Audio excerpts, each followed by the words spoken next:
Assalamualaikum. Waalaikumsalam. Mari kita berselawat terlebih dahulu, Ibu.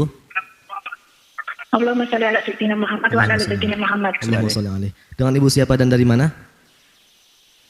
Hamba Allah dari Taiwan. Baik, silakan langsung bertanya kepada Buya.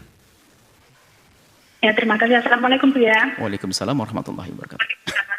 Saya mau tanya masalah vaksin Bu ya, maaf. Silakan.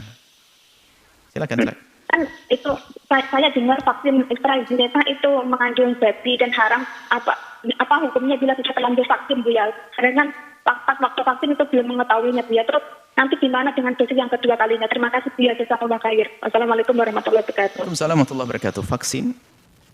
Jadi dari pihak pemerintah yang mengadakan vaksin selagi bisa dihindarkan dari semacam babi atau najis tadi dihindarkan. Dihindarkan sebisa mungkin, ini adalah tugas pemerintah. Maka harapan kami pemerintah memperhatikan sisi ini.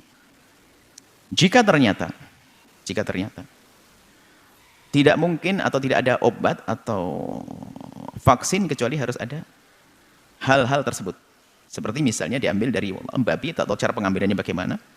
Nah, karena selama ini kita dengar bukan diambil, hanya saja sesuatu yang disuburkan di bahan daripada babi. Misalnya Allah alam. Jadi ada tidak tahu ceritanya perolahan. Jadi atau virus yang dimatikan kemudian dikembangkan di satu madah atau sesuatu yang Allah alam kebenarannya, ini para dokter yang menjelaskannya. Jadi bukan dari babi dibuat begitu, bukan. Tapi ditumbuh suburkan di dasar atau yang itu adalah dari unsur dari babi. Ya kayak ulat dibudidayakan di daging bangkai begitu. Ulatnya keluar lagi. Misalnya Allah alam, saya tidak tahu masalah ini. Anggap saja langsung diambil dicolek dari babi. Dicolek dari babi. Bagaimana hukumnya kalau ternyata kita menggunakan vaksin semacam ini? Nah ini, kalau memang masih ada yang lainnya, kita harus mengambil yang lainnya.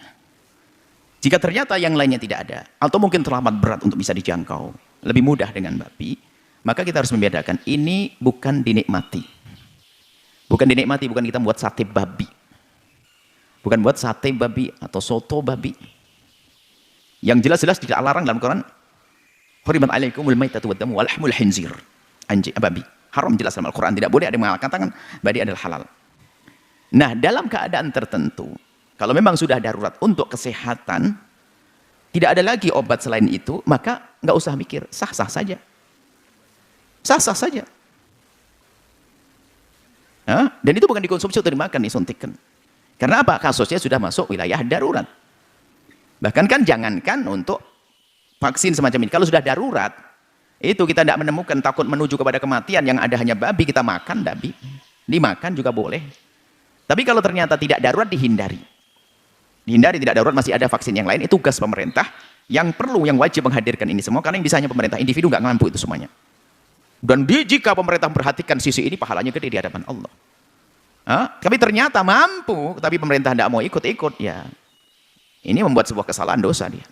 Tapi bagi kita yang tidak mampu, tidak punya kemampuan, ternyata harus menggunakan vaksin apa saja, jangan dihubungkan dengan urusan corona. Vaksin itu luas ceritanya. Karena urusan corona nanti langsung ada sebagian nggak mau. Nggak, vaksin memang menurut medis ini bermanfaat, sementara tidak ada lagi kecuali babi, atau ada tapi kita tidak bisa mengadakannya. Sementara vaksin harus segera dihadirkan, dipakai, maka tidak apa-apa, pakailah itu semuanya. Allah Maha Kasih, Allah Mengampun. Ini bukan membuat sate babi. Karena ini darurat, sudah mendesak waktunya. Saya harus menggunakan vaksin.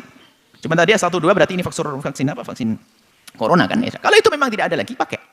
Jangan usah khawatir, dengan Allah tidak susah. Ini kan kita tidak mengonsumsi untuk dimakan, dibikin sate. Ini untuk sebuah pengobatan, untuk menjaga. Maka tidak usah ragu yang demikian itu. Tidak usah ragu kalaupun seandainya itu adalah benar-benar dari babi, sementara itu masih katanya dan katanya dan katanya. Kalau seandainya betul diumumkan bahwasanya ini dari colekan babi, daging gajah babi dan sebagainya. Kalau ternyata bukan, bahkan dari babi sendiri kan permasalahannya adalah urusan najis barangkali. Kenajisannya karena dia adalah bangkai, tidak akan bisa menjadi yang disembelih. Nah, urusannya menjadi beda. Artinya bukan dikonsumsi. Jadi kalau najis, kita boleh berobat dengan sesuatu yang najis, kita suntikkan, kita olaskan, karena di saat tidak ada yang lainnya, jadi tidak dosa kok. Jadi jangan terlalu kita, kalau memang ini kebutuhan Anda untuk vaksin demi kesehatan Anda, ambil, nggak usah ragu yang demikian itu. Ini bukan menikmati, bukan kita bersenang-senang, padahal itu adalah dengan berat. Cuma yaitu tadi kami sampaikan kepada pemerintah, beri ketenangan umat ini. Kalau memang masih ada vaksin yang tanpa babi, tanpa yang najis, maka ambil itu. Jika tidak ada lagi, tidak bisa, ya nggak ada masalah bagi rakyat, nggak usah ragu, asalkan betul ada manfaatnya, jelas menurut ahlinya, maka ikuti saja. Kemudian terlepas dari ini, mungkin ada yang tidak mau vaksin dan sebagainya. Jika Anda termasuk golongan orang yang tidak mau divaksin dan sebagainya, Anda harus tetap menjaga diri. daripada wabah ini agar Anda terhindar. Tanpa harus Anda marah-marah dengan orang yang pakai vaksin. Karena yang pakai vaksin juga dengan keyakinannya, sementara Anda dengan keyakinannya, sudahlah, selamat tinggal dengan pertikaian. Indah semuanya. Yang vaksin dan tidak vaksin indah semuanya. Wallahu a'lam bishawab.